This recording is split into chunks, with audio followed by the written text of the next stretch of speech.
Hello बच्चों, तो चलिए इस प्रश्न को पढ़ते हैं। यदि एफ एक्स बराबर एम एक्स प्लस एक, यदि एक्स छोटा हो या बराबर हो पाई बट्टा दो के, साइन एक्स प्लस एन, यदि एक्स बड़ा हो पाई बट्टा दो से, बिंदु एक्स बराबर पाई बट्टा दो पर संतत है, तो विकल्प ए एम बराबर एक कोमा एन बराबर जीरो, विकल्प बी एम बराबर एन पाई बट्टा दो प्लस एक, विकल्प सी एन बराबर एम पाई बट्टा दो और विकल्प डी एम बराबर एन बराबर पाई बट्टा दो। तो यहाँ पर देखो हमें बताया हुआ है कि ये जो फलन एफ एक्स है ये बिंदु एक्स बराबर पाई बटा दो पर संतत है, तो हमें यहाँ पर सही विकल्प का चयन करना है।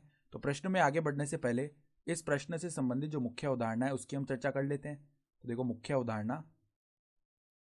अवधारणा देखो क्या हो जाएगी। यदि यदि बिंदु एक्स बराबर ए पर एफ एक्स संतत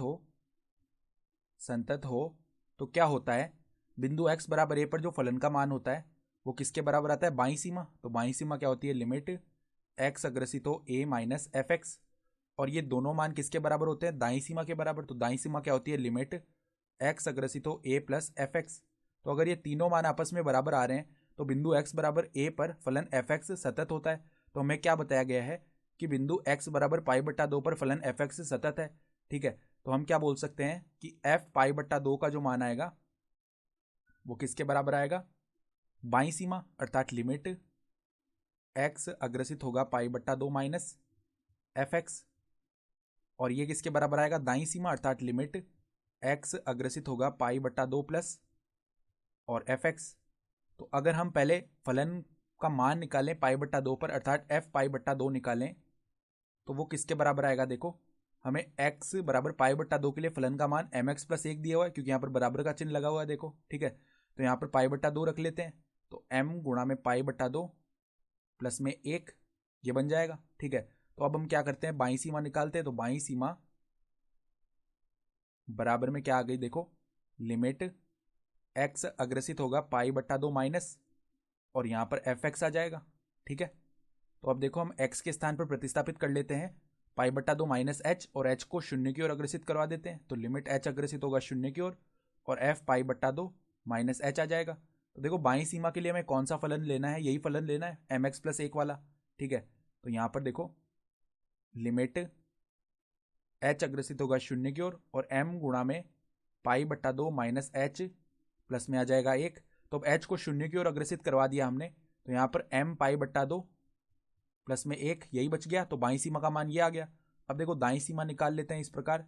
तो दाईं सीमा बराबर में लिमिट x अग्रसित होगा पाई बट्टा दो प्लस की ओर और एफ एक्स आ जाएगा। तो अब देखो दाईं सीमा के लिए x को प्रतिस्थापित कर देते हैं पाई बट्टा दो प्लस एच से, और h को शून्य की ओर अग्रसित करवा देते हैं। ठीक है, तो f पाई बट्टा दो प्लस एच आ जाएगा। तो अब देखो दाईं सीमा के लिए हमें कौन सा फलन लेना है, यहाँ पर जब x पाई बट्टा दो से बड़ा है तो साइन एक्स प्लस एन ये वाला फलन लेना है। तो क्या बन जाएगा, यहाँ पर लिमिट x नहीं h अग्रसित होगा शून्य की ओर और यहाँ पर साइन पाई बट्टा दो प्लस एच प्लस में आ जाएगा n, ये बन गया। तो अब जानते हैं हम कि साइन पाई बट्टा दो प्लस थीटा का मान किसके बराबर होता है, कॉस थीटा के बराबर। तो यहाँ पर कॉस एच प्लस में n बन जाएगा दाईं सीमा में। तो देखो दाईं सीमा क्या आ गई, दाईं सीमा बराबर में लिमिट h अग्रसित होगा शून्य की ओर और कॉस एच प्लस में n बन गया। तो अब h को शून्य की ओर अग्रसित करवाएंगे तो कॉस एच का जो सीमांत मान है वो एक आ जाएगा और प्लस में n।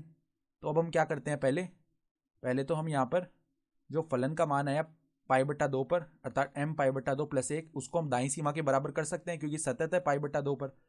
तो m पाई बट्टा दो प्लस एक बराबर में हम कर रहे हैं एक प्लस n।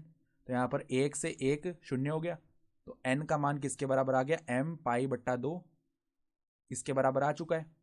तो अगर हम विकल्प देखें तो यहाँ पर ये जो विकल्प सी है n बराबर m पाई बट्टा दो, ये हमारा सही विकल्प हो गया। तो आशा करता हूँ कि आपको ये प्रश्न समझ में आया होगा। धन्यवाद।